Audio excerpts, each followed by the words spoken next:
Binalaang ipapasight in contempt si Attorney Harry Roque sa pagdinig ng Senado tungkol sa mga iligal na pogo. Dahil daw yan sa kawalan niya ng paggalang kay Senadora Risa Hontiveros. Yan at iba pa sa pagbabalita ni Mean Los Baños.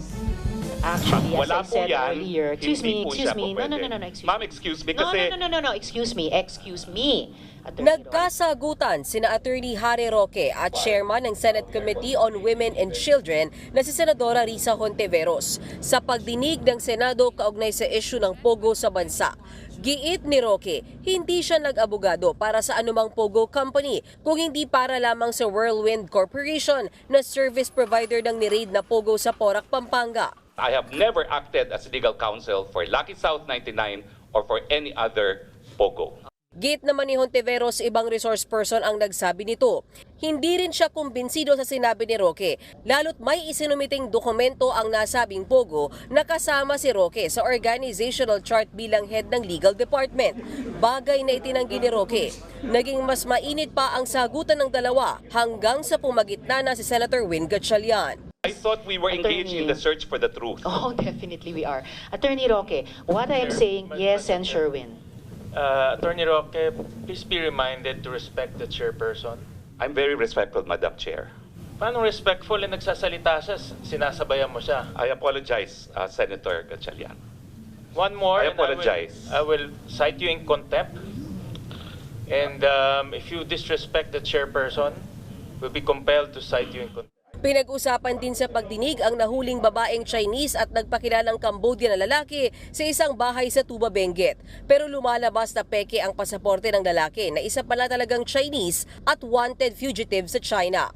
Sabi naman ni Roque, rehistrado sa PH2 Corporation ang bahay sa Tuba, Benguet na pag-aari ng Biancham Holdings kung saan isa si Roque sa incorporators. Tumira rin daw si Roque sa nasabing bahay noong 2019 pero ngayon daw ay pinauupahan na ito sa isang Chinese national na may working visa sa Pilipinas.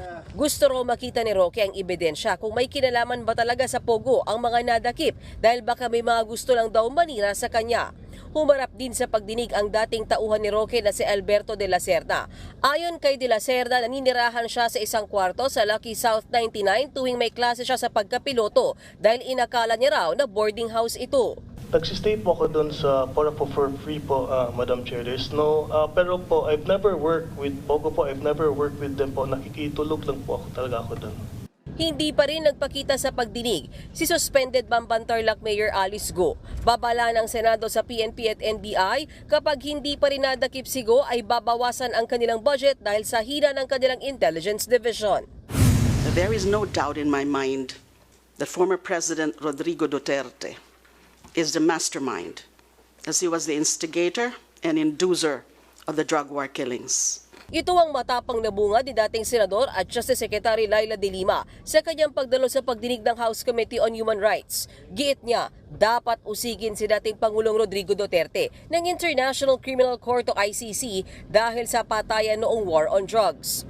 Dumalo rin sa pagdinig si dating PNP Chief Oscar Albayalde noong Administrasyong Duterte.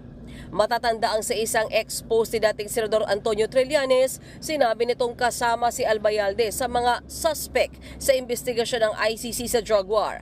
Handa naman daw ang dating PNP chief pero pinangahawakan pa rin niya ang pahayag ng Pangulo na hindi pa hihintulutan ng ICC na mag-imbestiga rito sa bansa.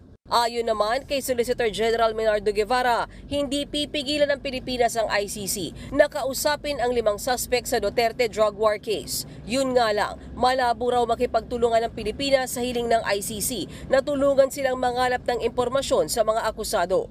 Para sa 1PH, Mean Los Baños,